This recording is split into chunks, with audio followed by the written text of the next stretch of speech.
오늘 말씀의 제목은 하나님의 선하심을 맛보라 라는 제목을 가지고 함께 은혜를 나누고자 합니다. 오늘은 교회력으로 치면 한 해의 마지막 주일입니다. 여러분에게 한 해 동안 응답하신 하나님께 감사드리고 또 아직도 응답하지 않은 기도가 있다면 간구의 결과를 약속하신 하나님께 계속해서 기도하시기 바랍니다. 오늘 본문 말씀은 다윗이 아비멜렉 앞에서 미친 척 하다가 쫓겨난 다음에 지은 시입니다. 다윗이 아주 어렵고 힘들 때에 하나님을 경외함으로써 잃었던 소망을 다시 찾을 수가 있었습니다. 하나님을 경외한다는 것은 하나님을 바라보고 찾는 것을 의미합니다. 특별히 고통받을 때, 곤고할 때에, 낙심될 때에 그 자리에 머물러 있지 아니하고 하나님께 피하는 것을 말하는 것이죠. 성경에 보면 복에 대한 기준이 나옵니다. 첫 번째는 하나님 말씀을 주야로 묵상하는 사람입니다.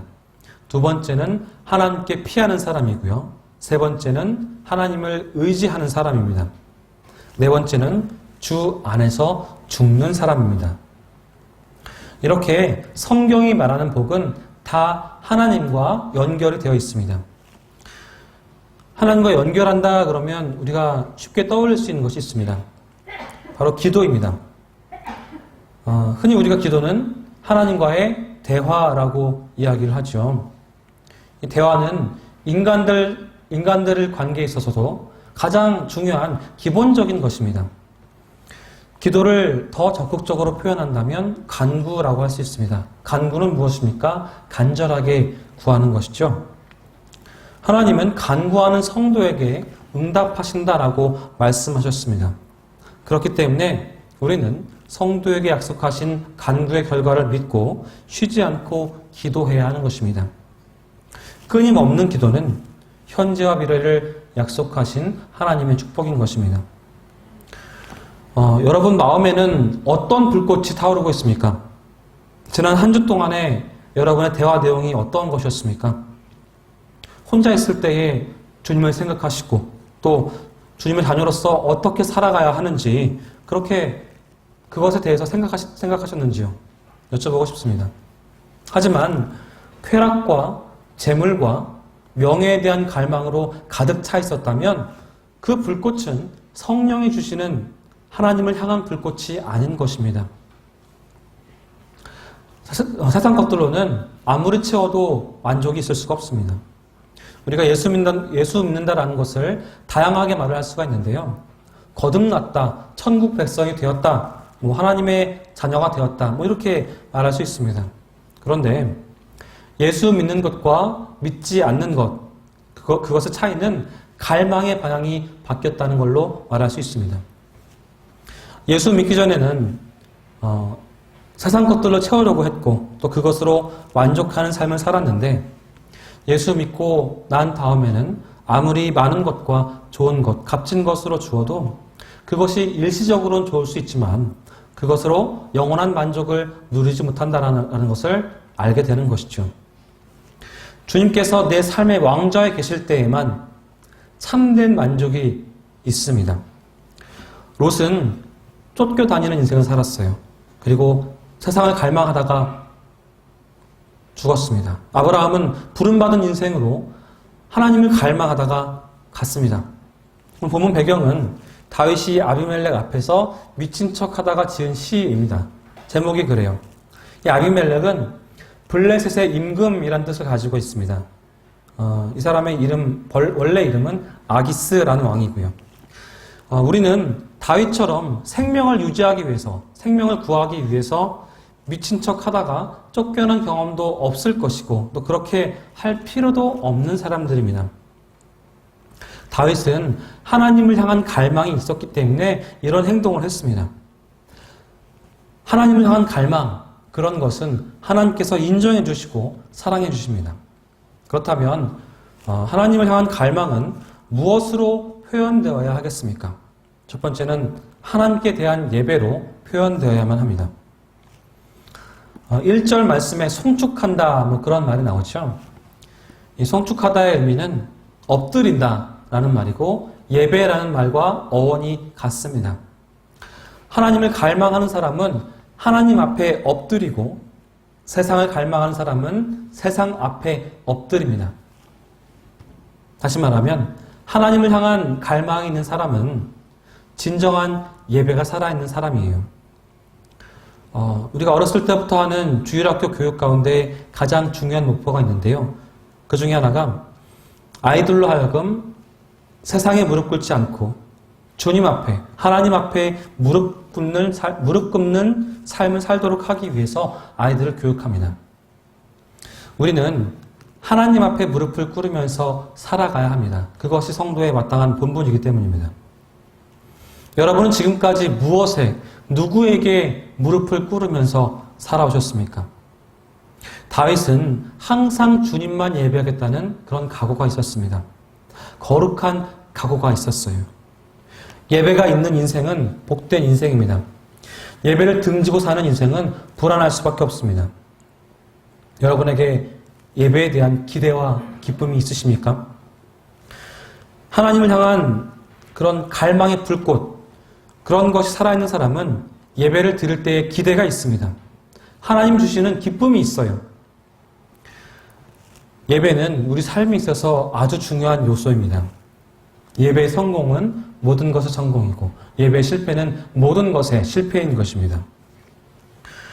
만약에 예배에 감격이 없다면 꺼져 있는 불씨를 확인해 보십시오. 그리고 하나님을 향한 불꽃을 다시 한번 타오르게 해달라고 성령의 기름 부으심을 위해서 기도해야만 하는 것입니다. 두 번째로 할랄인데요. 할랄은 할렐루야, 할랄에서 할렐루야가 나온 거예요. 여러분들 아시는 것처럼 할렐루야가 무엇입니까? 여호와를 찬양하라, 하나님을 찬양하라, 그런 말입니다. 다윗은 주님을 찬양하는 삶을 평생 동안 살겠다고 그렇게 고백을 했습니다.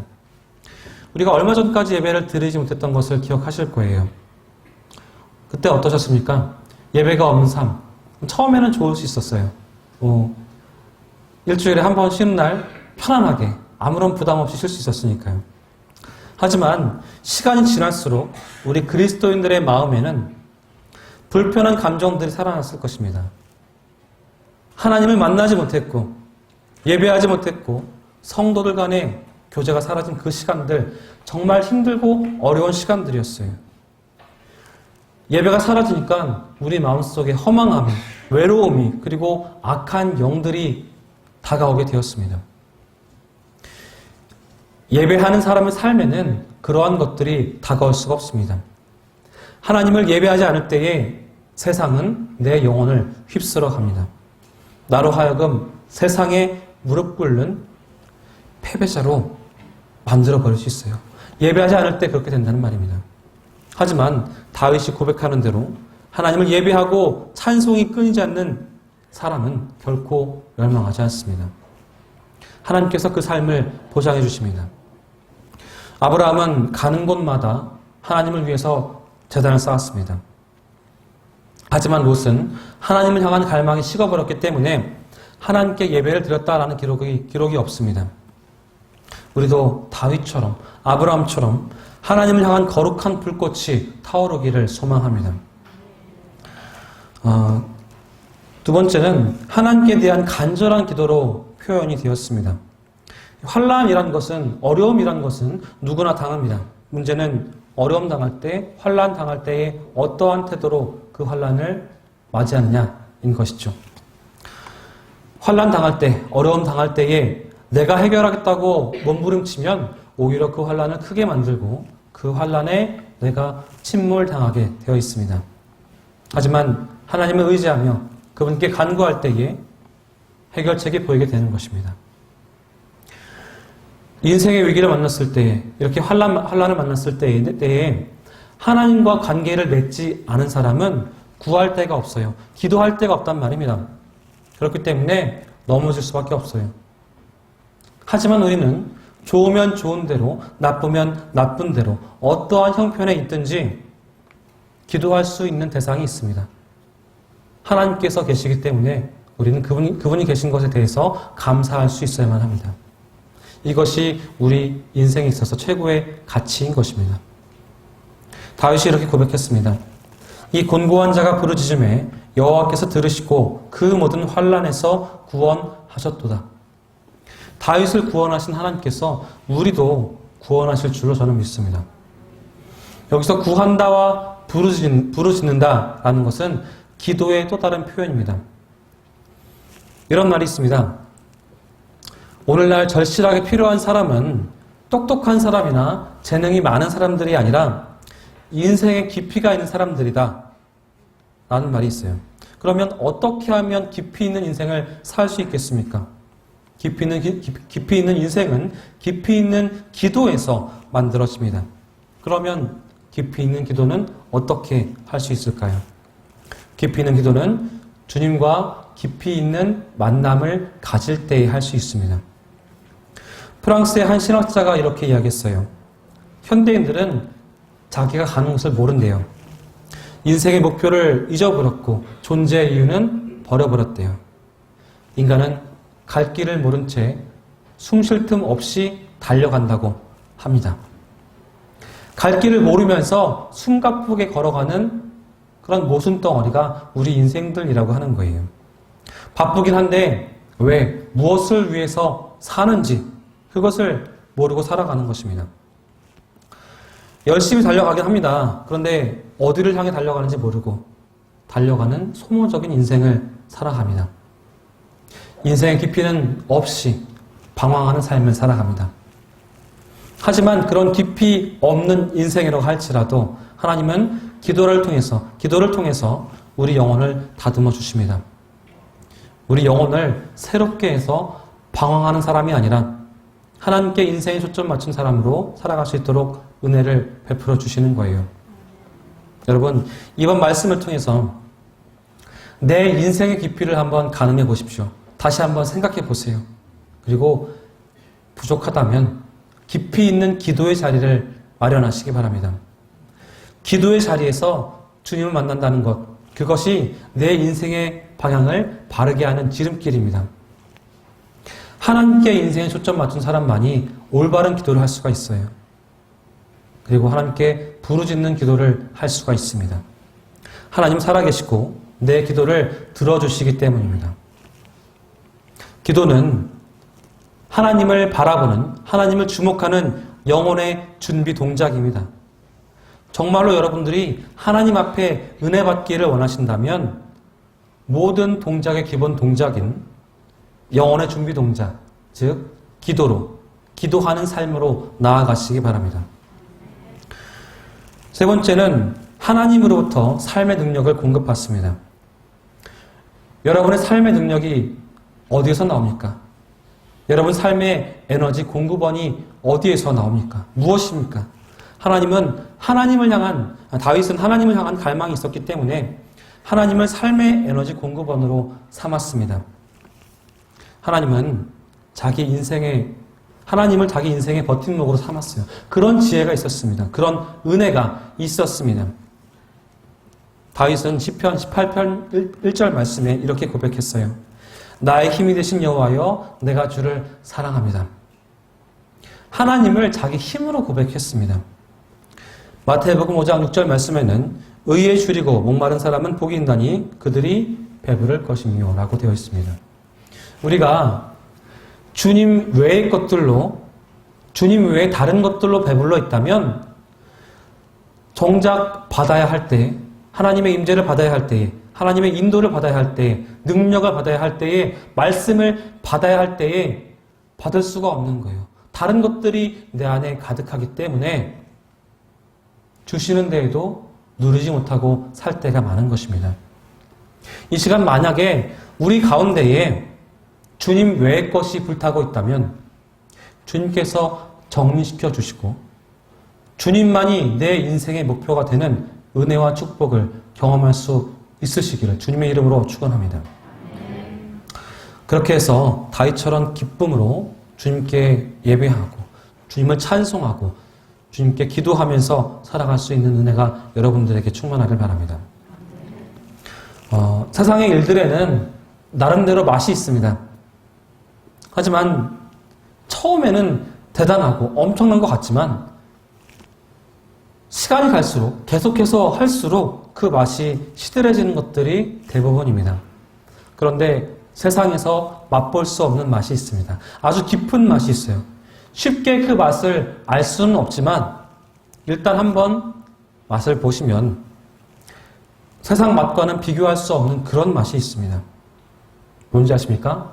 바로 예수 믿는 맛입니다. 여러분, 예수 믿는 일에서만 맛볼 수 있는 그런 특별한 맛을 보셨는지요? 평생 예수 믿으면서도 그런 맛을 모르면서 살아간 사람들이 있어요. 참 불쌍하고 억울한 일입니다. 병들어서 몸이 약한 사람에게 밥을 주면 밥맛을 잘 모르면서 드십니다. 밥을 약 먹은 것처럼 먹어요. 억지로 먹습니다. 반찬 투정 심하고 밥 먹으면서 맛이 없다고 불평합니다. 짜증냅니다. 만약에 여러분 앞에 그런 사람이 있다고 해보십시오. 같이 밥을 먹는 거예요. 먹고 싶으세요? 별로 먹기 싫을 거예요. 밥맛이 없습니다. 하지만 건강한 사람은 밥을 잘 먹어요. 투정도 안 하고 아주 맛있게 먹습니다. 불평이 없습니다. 그런 사람과 함께 먹으면 덩달아 밥을 맛있게 먹을 수 있습니다. 먹는 일이 즐거운 거예요. 예수 믿는 것도 마찬가지입니다. 신앙이 건강한 사람은 예수 믿는 맛을 알아요. 하지만 영적으로 건강하지 못한 사람은 그 맛을 모릅니다. 예수 믿는 맛을 몰라요. 그래서 예수 믿는 것을, 예수를 먹는 것을 약 먹듯이 억지로 인상 쓰면서 먹어요. 그런 사람들에게는 항상 불평이 있습니다. 투정을 해요. 뭘 그렇게 불평이 많은지. 신경들도 많고요. 그런 사람과 함께 신앙생활하면 어때요? 피곤합니다. 힘들어요. 하지만 영적으로 건강한 사람들과 신앙생활을 한다면 그 사람들은 예수 믿는 맛을 알기 때문에 즐겁습니다.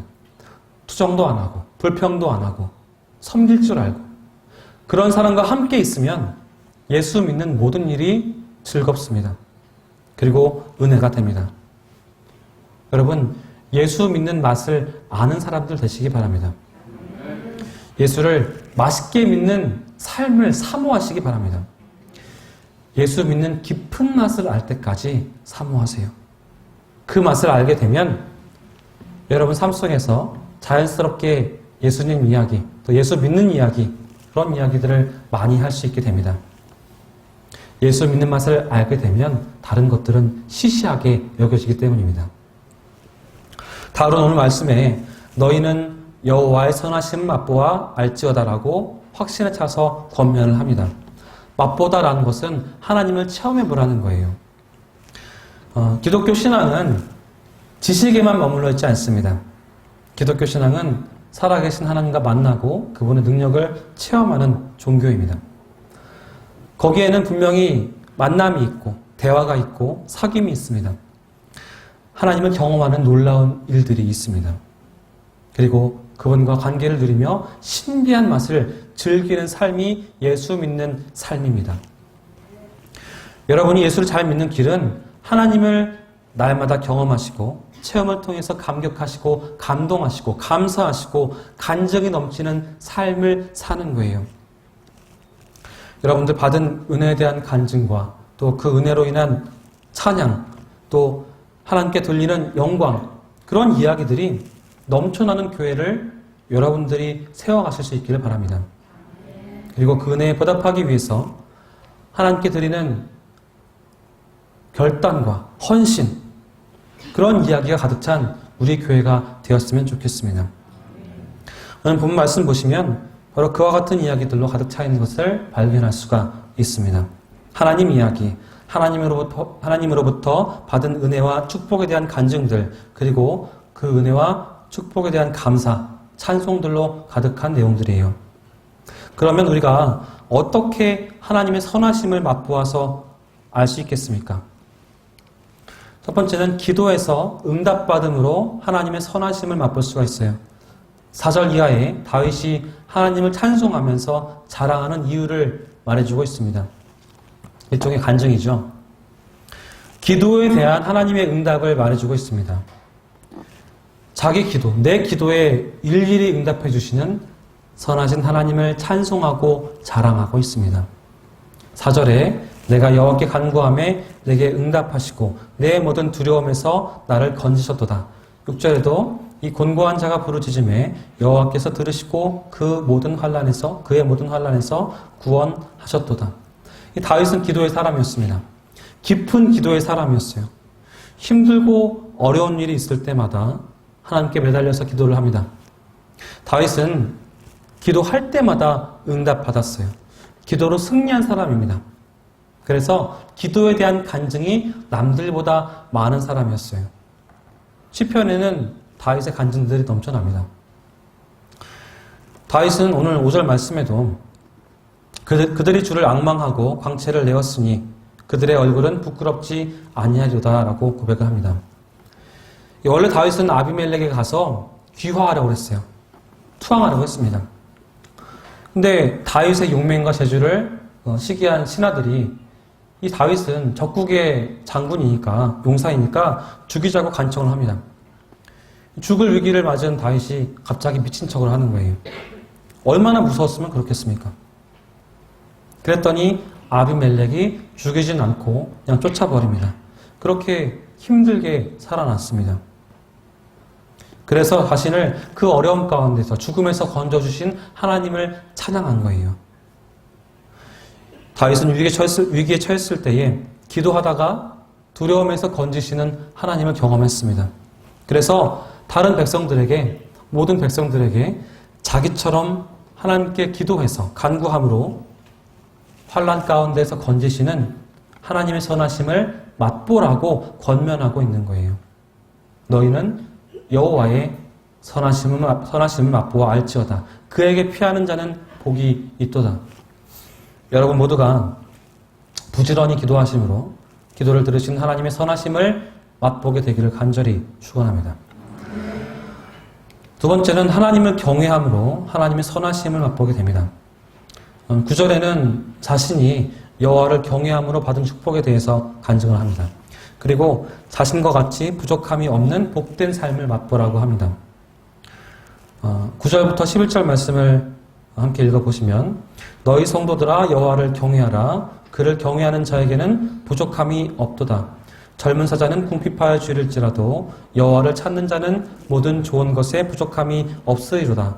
너희 자녀들아 와서 내 말을 들으라. 내가 여호와를 경외하는 법을 너희에게 가르치리로다. 아멘. 다윗은 여호와를 경외하면서 늘 그분 말씀을 따라서 순종하는 삶을 살려고 힘쓰고 노력했던 사람입니다. 그리고 하나님을 찬양하고 경배하는 것을 기뻐했어요. 그 결과로 놀라운 은혜와 축복을 받습니다. 그리고 그것을 아주 간단한 말로 증거하고 있는 거예요. 그 말씀이 바로 9절과 10절 말씀인 겁니다. 10절 말씀에 젊은 사자가 궁핍해서 줄일지라도 여호와를 찾는 사람은 모든 좋은 것에 부족함이 없으리로다 라고 되어 있습니다. 근데 젊은 사자가 궁핍해서 줄이는 게 가능할까요? 일어날까요? 거의 불가능합니다. 늙은 사자나 어린 사자는 그럴 수 있어요. 사냥이 미숙하거나 힘이 빠져서 굶주릴 수 있습니다. 하지만 젊은 사자는 지치지 않습니다. 빨라요. 강합니다. 그래서 사냥이 실패할 확률이 적습니다. 그런데 하나님을 경외하는 사람은 그 젊은 사자가 굶주리는 그런 것보다 더 적다는 것이죠. 굶주릴 확률이 더 적다는 것입니다. 젊은 사자는 궁핍해서 줄일지라도 여호와를 찾는 자는 모든 좋은 것에 부족함이 없다. 이게 얼마나 신나는 이야기입니까? 얼마나 좋은 이야기예요. 이 말을 하고 있는 것이 바로 다윗의 간증인 것입니다. 하나님을 경외하면서 살았더니 언제나 온갖 좋은 것들로 만족하게 하나님께서 복을 주셨다라는 거예요. 다윗은 하나님을 경외하고서 육체적으로, 사회적으로, 영적으로, 가정적으로 하나님이 좋은 것들을 넘치게 부어주시는 것을 경험했습니다. 여러분, 다윗이 부럽지 않으십니까? 부럽지 않으세요? 네. 저도 부럽습니다. 저도 저런 말을 하면서 살 수 있다면 얼마나 좋을까 하는 그런 감동이 있습니다. 여러분도 다윗처럼 하나님을 경외하시다가 좋은 복을 많이 받으시고 나만 이렇게 갖고 있는 게 아니라 그 복을 전하시면서 또 자신 있게 내가 받은 복을 간증하실 수 있는 여러분 되시기를 주님의 이름으로 축원합니다. 기도합니다. 우리의 삶을 처음부터 아시고 계획하신 주님, 오늘 말씀을 통하여서 은혜를 주시니 감사합니다. 부족한 저희들에게, 악한 저희들에게 똑같이 한량없는 은혜를 부어주시니 감사합니다. 오늘 우리가 하나님의 선하신 계획 아래에 놓여 있기를 원합니다. 기도하심으로 선하신 당신의 계획 아래에 우리가 놓였음을 깨닫고 당신의 뜻을 맛보아 감격하기를 원합니다. 하나님, 우리가 당신을 경외함으로써 당신의 선하심을 맛보기를 원합니다. 매일 삶 속에서 세상을 바라보지 않도록 하여 주시고 나를 바라보지 않도록 하여 주시고 오직 당신을 바라봄으로써 승리하게 하여 주시옵소서. 당신의 선하심 안에서 살아가게 하여 주시옵소서. 우리의 필요를 아시는 주님께서 우리의 궁핍함도 아시오니 많은 것으로 채워주실 줄로 믿습니다. 우리 성도님들의 물질의 필요, 영의 필요를 다 채워주실 줄 믿사오며 우리를 사랑하시는 예수님의 이름으로 간절히 기도하옵나이다. 아멘. 온 천지 만물을 말씀으로 창조하고 다스리시는 하나님 아버지의 무한하신 사랑하심과 우리를 살리기 위해 십자가에서 죽으신 예수 그리스도의 은혜와 성령께서 이루어주시는 교제가 오늘 예배로 돌아가는 사랑하는 성도들 위해 지금부터 영원까지 함께 하시기를 간절히 축원하옵나이다. 아멘.